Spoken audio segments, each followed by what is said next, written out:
تو لوگ پلکیں بھی چاہتے ہوں گے، دھڑکنے بھی چاہتے ہوں گے، یا خود بیچ جاتے ہوں گے۔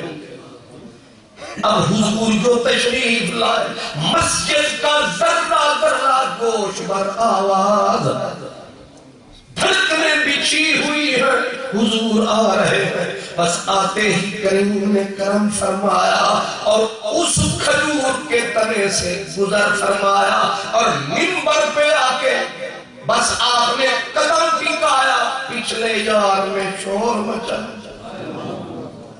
پچھلے دوست نے، دوری کتنی تھی، کھڑا تھا پہلو میں، دور بھی نہیں تھا۔ موجودہ دور کے ابراہیم اللہ خاطر مدینہ یونیورسٹی کے پروفیسر ہیں، اس نے لکھا بس بالشت کا فاصلہ تھا، ایک بالشت کا فاصلہ تھا، بس یہی موجود ہے حضور، اور کتنا کھڑا ہے کھجور کا تنا دور، لیکن دوری اتنی بھی صحیح نہ گئی، بٹھیاں سلگ اٹھی سینے میں، حالانکہ کھڑا تھا عاشق مدینے، لیکن اتنی دوری بھی سہ نہ سکا۔ بس حضور نے منبر کے اوپر اپنا قدم مبارک ٹکایا، ابھی جسم پاک منبر پہ آیا، اور اس نے رو رو کے شور مچا، پوری مسجد کو ماتم قضا بنایا، اتنا رویا، مسجد میں ہر فرد رویا، ہر مرد رویا، اتنا کرب تھا، اتنا درد تھا، کہتے سکھیے دی گل سکھیا سن، میاں علی کھڑی والے کہتے سکھیے دی گل سکھیا سن کے اتنی نہیں خوش ہوگا، تے دکھیے دی گل دکھیا سن کے آہیں بھر بھر روگا۔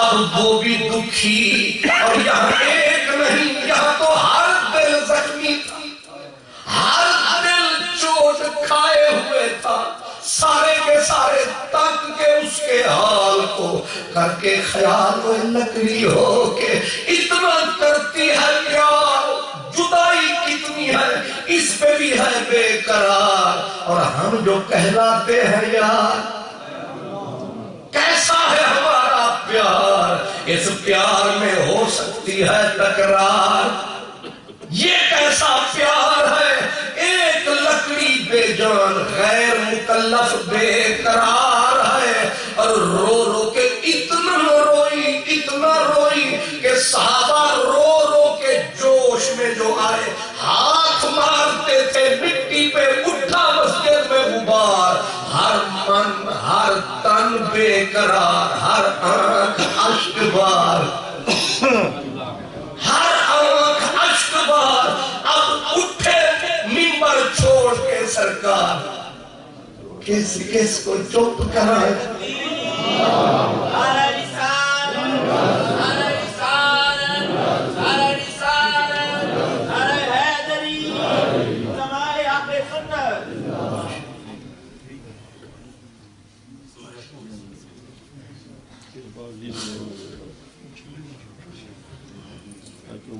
کھلی کلیاں فضا مہکی، پھول مسکرائے، الحمدللہ باقی مہمان بھی آئے۔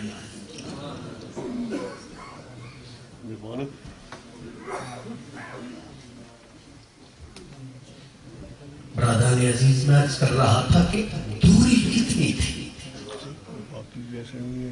کتنا تھا حضور سے دور، بس ایک بالشت دور، اور پتہ نہیں کتنا تھا اس کے من میں سرور،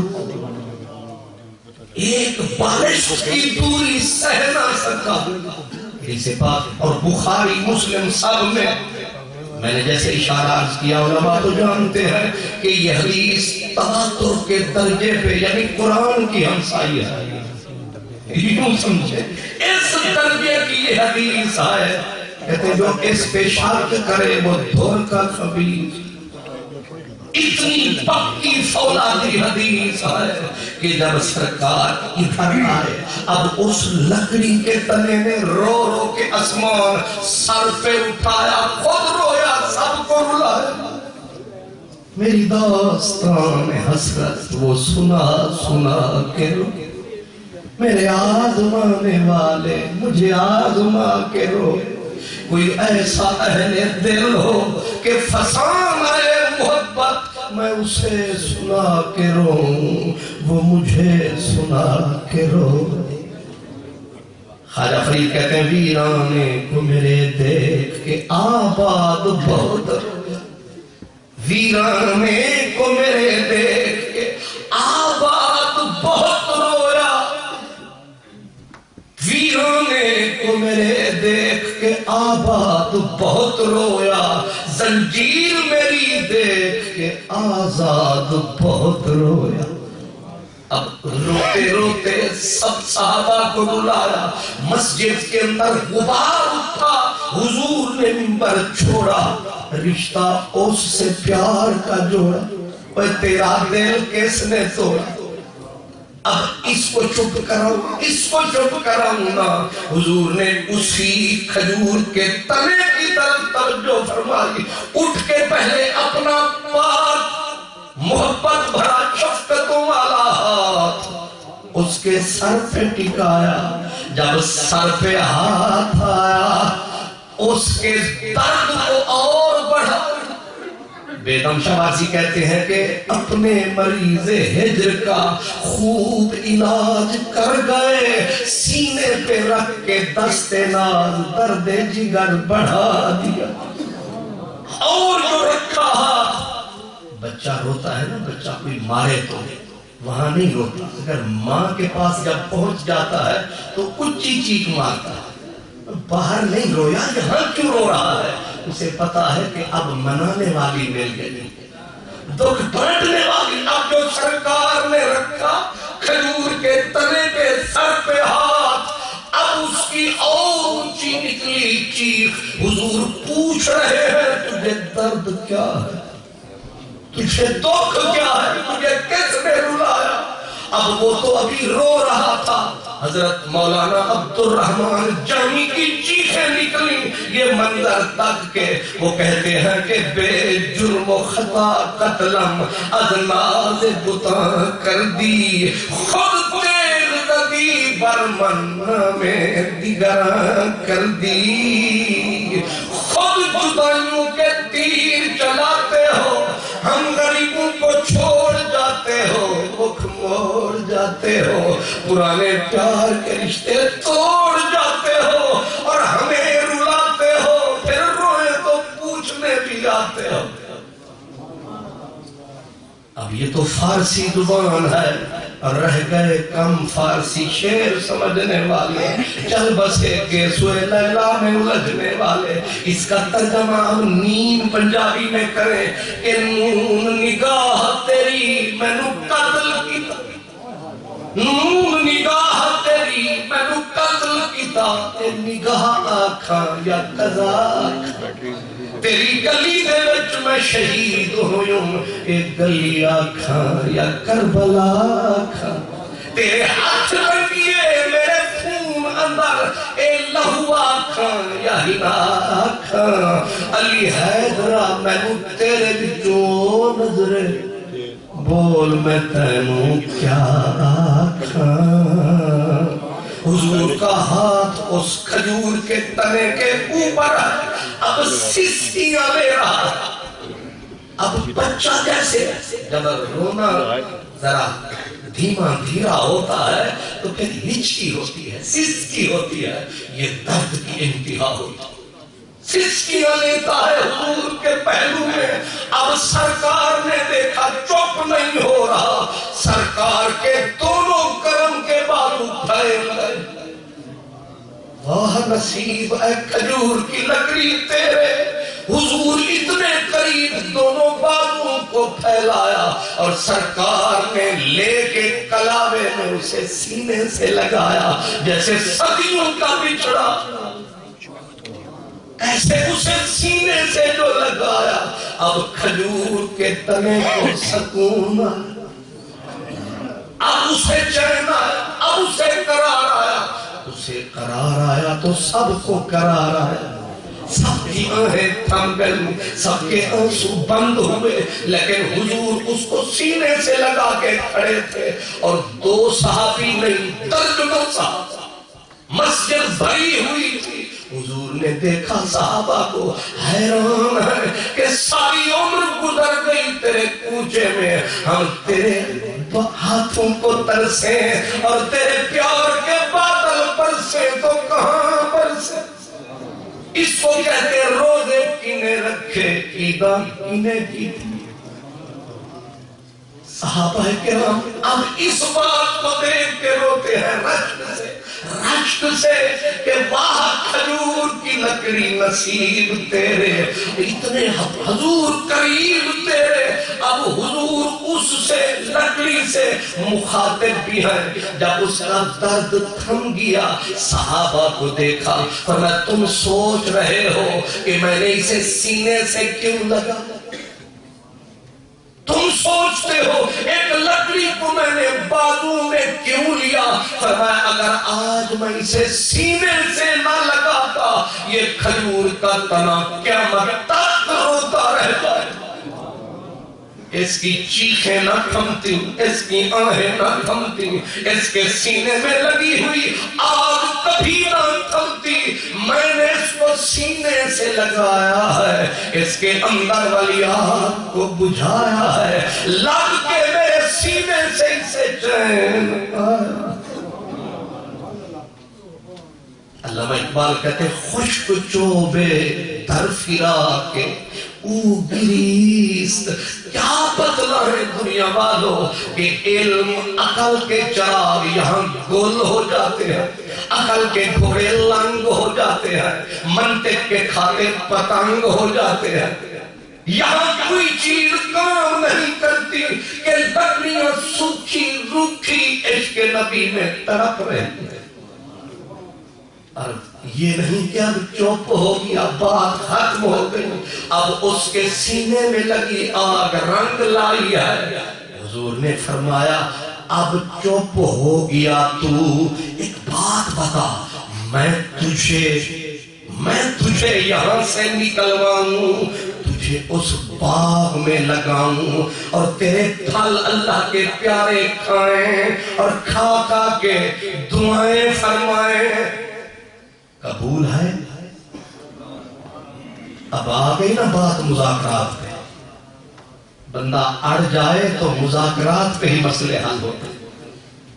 اب حضور فرما رہے ہیں کہ تو اگر چاہے تو میں، اب کوئی پوچھے سرکار یہ سوکھی کٹی پھٹی لکڑی ہے، آپ فرما رہے ہیں اگر تو چاہے تو میں تو کیا سمجھتا ہے محبوب پروردگار ہے، سوکھی لکڑی کو ہرا کر دے اسے یہ اختیار ہے، جس کو یہ مسئلہ سمجھ نہ آئے امتی نہیں غدار ہے۔ اگر تو چاہے تو میں یہ کر سکتا ہوں، پر قبولیت شرط ہے۔ بول لکڑی، اس نے کہا میں اتنا بھی میں سادہ نہیں، جتنا مجھے سمجھا گیا ہے کہ میں باغ میں چلا جاؤں۔ نہ کون کہتا ہے کہ زینت خلد کی اچھی نہیں، مگر اے دل فرقت کوئے نبی اچھی نہیں۔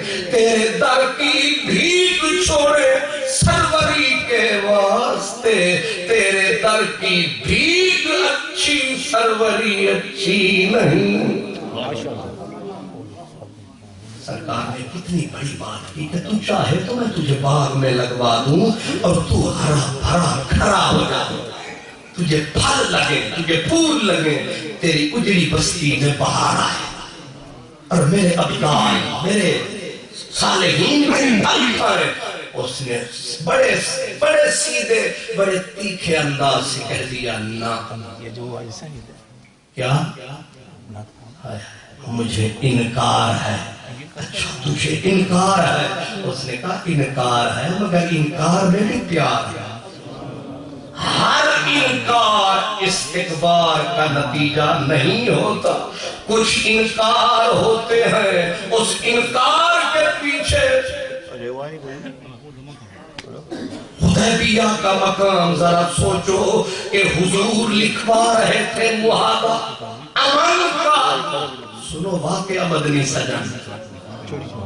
حدیبیہ کا مقام 26 کلومیٹر دور مکے سے، اور ادھر مکے کے سفیر، ادھر نبیوں کے پیر. معاہدہ لکھا جا رہا ہے. سرکار نے فرمایا لکھو معاہدہ مکے اور ہمارے درمیان کیا؟ بسم اللہ الرحمن الرحیم. منشی قاتل کون؟ مولا علی. لکھو علی بسم اللہ الرحمن الرحیم. روایت یہی ہے، رسم یہی ہے، پیار یہ ہے، لکھو بسم اللہ. کافر بول پڑا. اس نے کہا نا آپ کی روایت ہے ہماری نہیں، ہم اس کے قائل ہی نہیں، اسے کاٹو. میرے نبی نے فرمایا ہم امن والے لوگ ہیں، امن کا معاہدہ کرنے آئے ہیں، علی کاٹ دے. مولا علی نے سیکنڈ نہ لگایا، قلم کو اٹھایا، یوں پھیر کے حضور فرمایا کیا لکھا؟ لکھ پہ اس میں کہا اللہم، لکھ دیا سرکار. اور میں آگے لکھو. اب آگے جو جملہ لکھا اس میں ہے ھذا ما قضى علیہ محمد الرسول اللہ. کافر پھر پھٹ پڑے. اس نے کہا نا محمد الرسول اللہ مانتے، پھر یہ نفرت کی خاک کیوں شامتے؟ آپ کو محمد رسول اللہ نہیں مانتے، کاٹو. اب ذرا منزل آ گئی، سوچ اپروچ کی. حضور نے فرمایا علی کاٹ دو، علی میرا نام کاٹ دو. بس اتنا کہنا تھا کہ عشق کا سمندر ٹھاٹ گیا، عشق کا سمندر ٹھاٹ گیا. مولا علی کا قلم وہیں رک گیا، قلم وہیں رک گیا. حضور نے فرمایا علی میں نے کہا نا کاٹ میرا نام. مولا علی کا ہاتھ لرز رہا ہے، ہاتھ کانپ رہا ہے. علی میں نے کہا کاٹ. مولا علی کا ہاتھ لرز رہا ہے، کانپ رہا ہے، لیکن کاٹنے کی طرف نہ دھیان ہے، نہ سوچ ہے، نہ فکر ہے. بلکہ تیسری مرتبہ رسول اللہ نے فرمایا علی میں نے کہا قلم پھیر دے، کاٹ دے. لیکن مولا علی کا ہاتھ رکا اور آنکھ اٹھی اور صدا گونجی بے صدا لجپال بے شک تجھ سے پیار ہے، لیکن آج مجھے انکار ہے، انکار ہے، انکار ہے. اس پہ بحثی بیکار ہے کہ مولا علی کو پتا نہیں تھا کہ نبی کے فرمان کو ٹھکرانے کی سزا کیا ہے. انہوں نے یہ آیت نہیں پڑھی تھی ما آتاکم الرسول فخذوہ. انہیں حکم رسالت کی اہمیت کا پتہ نہیں تھا، سب کچھ تھا. اگر 15ویں صدی کے حضرت مولانا کو علم ہے تو مدینہ تو علم کے دائی کو کچھ پتہ نہیں تھا. کیوں جی؟ اگر آج یہ شیخ الحدیث صاحب، یہ حضرت علامہ زمان صاحب، یہ عمدۃ المرام صاحب، یہ خلاصۃ الکلام صاحب، یہ حضرت بہرام صاحب، یہ عقل فکر سے آری، یہ محض چند تکوں کے درباری یہ کہتے ہیں کہ کیا؟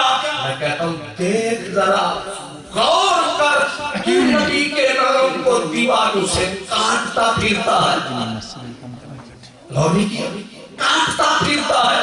تو کاٹنے کو دوڑ رہا ہے. ذرا آنکھ رکھ، صحابہ کے نعرے لگانے والے مزہ چاہتے. رسول کریم بولتے علی نام میرے بن قلم پھیر کاٹ دے. اس نے کہا لجپالا لکھ سکتا ہوں، کاٹ نہیں سکتا. کیوں؟ کہا صحابی ہوں. باقی اگلی بات جلالی صاحب پتہ ہے، کیونکہ میں جمالی قسم کا آدمی ہوں تو یہ مسئلہ اگلا میں کاٹ نہیں سکتا کیونکہ میں صحابی ہوں، اور صحابی نبی کا نام لکھتا ہے، نبی کے نام کو جماتا ہے، اپنی گردن کٹاتا ہے، سب کچھ لگاتا ہے، اور رسول کے نام کے جھنڈے لہراتا ہے. لجپال میں کاٹ نہیں سکتا۔ حضرت علی نے صاف کر دیا انکار۔ یہاں لکھتے ہیں سیرت نگار، وہ کہتے ہیں کروڑ اقرار ایک طرف، علی کا ایک انکار ایک طرف، مدنی کا یہ پیارا یار ایک طرف، سارا سنسار ایک طرف، مولا علی کا یہ انکار ایک طرف۔ کیا فرمایا مجھے انکار ہے، میں نہیں کاٹتا آپ کا نام۔ سوچو پیارے اولڈ والے لوگوں، وہ امتی کیسا بدبخت ہے، اس کا دل پتھر سے بھی سخت ہے، اس کے لیے جہنم کا تخت ہے۔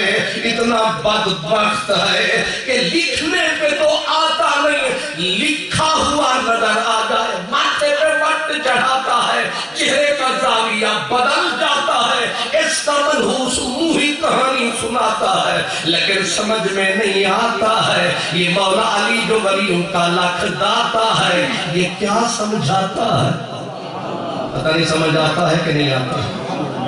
بس یہی سوچو، ادھر کھجور کے تنے نے کہا انکار ہے، ادھر مولا علی نے کہا انکار ہے، اس انکار پر پورا تن من نثار ہے، اس انکار کے پیچھے بھی پیار ہے نا جی۔ اب آپ سمجھ گئے، اس کا بس اشارہ یہ ہے کہ جب مولا علی نے کہا نا میں آپ کے نام کے لفظ نہیں کاٹ سکتا، عروہ بن مسعود اور سہیل جب گئے مکے میں، مکے والوں کو کہا کہ تم سوچ رہے ہو کہ محمد عربی کی زندگی کا چراغ گل کر دے، یہ خیال خام اپنے دماغ سے نکال دو۔ مکے والوں نے کہا تم ہمارے سفیر ہو یا ان کے مدرسے کے سفیر ہو؟ تم کیسے ہو؟ تم سفیر ہمارے ہو اور نمائندگی ریپریزنٹیشن ان کی کر رہے ہو، تم کیسے ہو؟ انہوں نے کہا ہم نے جو آنکھ سے دیکھا ہے تم نے کانوں سے بھی نہیں سنا۔ کہا کیا؟ کہا ہم نے دیکھا ہے کہ جو اس پیارے کے نام کے لفظ نہیں مٹنے دیتے، جو اس کے نام کے لفظ نہیں مٹنے دیتے، وہ اس کا وجود کہاں مٹنے دیں گے؟ وہ مٹ جائیں گے، دنیا کو مٹا ڈالیں گے، لیکن محمد کا نام نہیں مٹنے دیں گے۔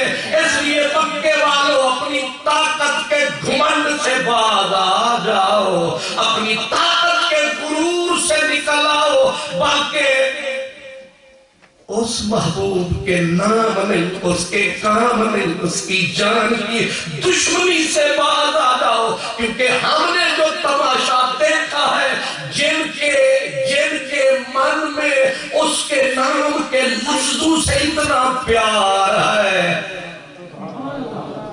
نہ غرض کسی سے نہ واسطہ، مجھے کام اپنے ہی کام سے، تیرے ذکر سے، تیرے فکر سے، تیری یاد سے، تیرے نام سے۔ تو اس کھجور کے تنے نے بھی کہا، حضور نے تو کھلی آفر دی کہ جائے گا باغ میں، اس نے کہا نہ، در تیرے دی بھیگ چنگیلی۔ اب تو پیارے پیارے نعت خان آگئے، بڑے سر والے، گر والے، اور ہم ہیں نرے ہور والے۔ اب ظاہر ہے سوری اور میرے تسلیم صابری صاحب کیا بات ہے، یعنی اللہ پاک نے ایسی ایک کہکشاں سجائی ہے، اب میری زندگی تو بیچ میں پھنسائی ہے۔ ظاہر ہے کہ اتنے سر گر والے بندے آ گئے ہیں، اب میرے پسینے چھوٹ گئے ہیں، فرشتے بھی لگتا ہے روٹ گئے۔ لیکن آپ ذرا توجہ رکھیں کہ لکڑی حضور نے جو کھلی آفر دی، تو جائے گا باغ میں تنا، اس نے کہا نہ، انکار ہے۔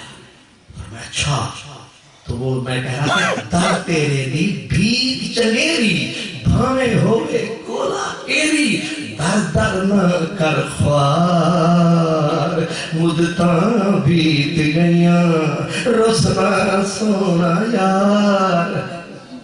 حضور میں آپ کے قدموں میں پڑا رہوں۔ اچھا تجھے جنت میں، عجیب آفر ہے، تجھے جنت میں، اس نے کہا ہاں تو اللہ کا رسول ہے، یہ آفر مجھے قبول ہے، جنت میں۔ اب آپ بھی سمجھدار ہیں، عقل تھوڑی تھوڑی ہمارے پاس بھی ہے، جنت کہاں ہے؟ جنت کہاں ہے جو ہر روز ذکر ہوتی ہمارے ہاں ہے؟ وہ جنت عند سدرۃ اب اس سے کوئی پوچھے ایک کنال دور باب عبد الرحمن ابن عوف کا، ادھر تو جا نہیں رہا، تو 7 آسمانوں کے پار جانے کے پروگرام ہے. اس نے کہا تمہاری جنت اور ہے، ہماری جنت اور ہے، ابھی مسئلہ کھلتا فی الفور ہے، ہماری جنت اور ہے. کیا جب اس نے کہا مجھے جنت قبول، بولے اللہ کے رسول آؤ صحابہ اٹھاؤ اسے، سرکار اٹھائیں، جبریل کو بلائیں، اسے آسمانوں کے پار لے جائیں. فرمایا نہ اٹھاؤ اسے میرے قدموں میں دفناؤ، لوگوں کی جنت وہاں ہے، اس کی جنت یہاں ہے. گلشن خلد کی کیا بات ہے، کیا کہنا ہے، پر ہمیں تو تیرے کوچے میں پڑا رہنا ہے. وآخر دعوانا الحمدللہ رب العالمین.